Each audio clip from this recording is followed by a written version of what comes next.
Hi piano teachers, it is so good to have you guys back for our next video in the mini series leading up to our 100% conversion training in January. In the last video, we dove into the value of group lessons, addressing some of those big myths and common concerns such as, do students actually get enough one-on-one attention in a group setting? If you missed that video, you can find the link to that video in the description.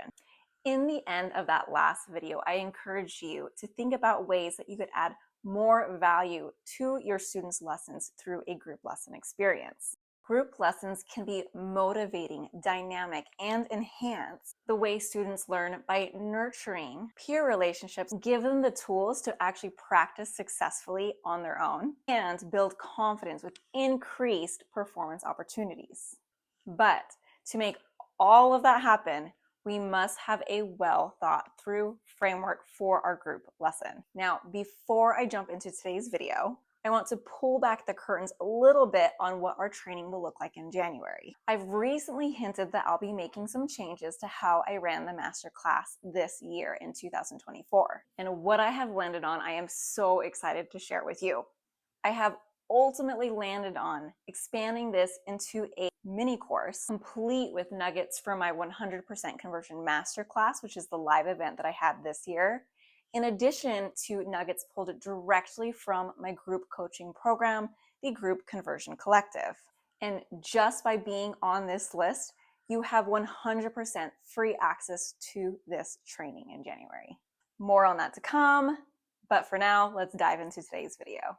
So today I wanted to talk about ways to make your group lessons feel seamless and fun for everybody involved, students and teacher. Because let's be real, especially as a mom, we know that having multiple students that are a young age in the same room that you are trying to manage can feel overstimulating and overwhelming at times, especially if you do not have that well thought out framework to keep things organized and running smoothly. For many of you watching this video, you have been teaching private lessons for a long time. And whether you realize it or not, you have been following your own framework that you've put forth in a one-on-one lesson. In other words, you have a routine you generally stick to with each private lesson student that you teach. That routine makes those lessons feel organized, productive, and one of my favorite words, seamless. The problem is that when teachers go from one-on-one lessons to teaching group lessons, they think that they can use the exact same framework that they were using in their one-on-one lessons to a group setting. The problem with that is group lessons are a different lesson experience. You have extra things happening in a group lesson that don't happen in a private lesson, such as classroom management and transition times, just to name a few.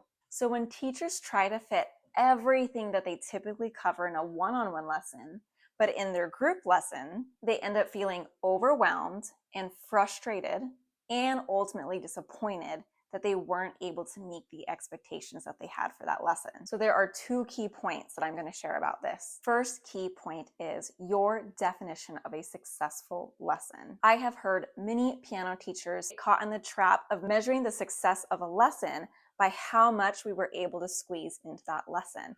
When you make it through your lesson book, your performance book, your technique book, your scales, your chords, your sight reading, your improv, maybe even squeeze in a little game, you're feeling really good about yourself. Perhaps you end the lesson feeling, wow, that was a really great lesson. But I am going to challenge you for a moment. Should the success of a lesson be based upon how much you get done and how many tasks you were able to check off? What is the definition of a successful lesson? I want you to come up with your own definition, and everybody's definition will be different.